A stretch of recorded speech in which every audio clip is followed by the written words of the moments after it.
తెలంగాణ ప్రజాపాలన ప్రభుత్వం తెలంగాణ ఉద్యమకారులను గౌరవాన్ని గుర్తింపు ఇవ్వాలని కె కేశవరావు గారిని చైర్మన్గా మమ్మల్ని అందరినీ సభ్యులుగా వేసేసినటువంటి కమిటీ మొదట సమావేశం నిర్వహించుకొని ఆ సమావేశం యొక్క ముందు అడుగులో భాగంగా ఈరోజు అన్ని గుర్తింపు పొందినటువంటి రాజకీయ పార్టీల ప్రతినిధులను ప్రతి పార్టీకి 2 చొప్పున పిలవడం జరిగింది. ఆ సమావేశంలో హాజరైనటువంటి ప్రతి రాజకీయ party, even Bharatiya Janata party కావచ్చు, టీఆర్ఎస్ కావచ్చు,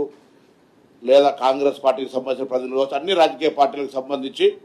ఈ ప్రక్రియను ప్రశంసిస్తూ ప్రభుత్వానికి ధన్యవాదాలు చెప్పినారు. అదేవిధంగా ఆయా పార్టీలు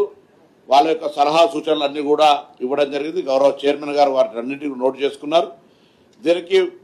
ముఖ్య ఉద్దేశం తెలంగాణ ఉద్యమానికి సంబంధించి వివిధ రకాలుగా, అంటే వివిధ యొక్క ఫోరమ్స్ లైక్ జర్నలిస్టులు కావచ్చు, కళాకారులు, రచయితలు, లేదా ఉద్యోగ సంఘాలు, విద్యార్థి సంఘాలు, మహిళా అన్ని కుల సంఘాలతో అనేక రకాలుగా ప్రతి ఒక్కరు కూడా భాగస్వామ్యమై ఉద్యమంలో కొంత నష్టపోయి, అది ప్రాణ నష్టం కావచ్చు, శారీరక నష్టం కావచ్చు, లేదా ఉద్యోగ ఆర్థిక రకరకాల నష్టాలకు సంబంధించి ఉన్నప్పుడు వాళ్ళను సముచితంగా ఏ విధంగా గౌరవించుకుంటాం అనేటువంటి ఆలోచన కొద్దీ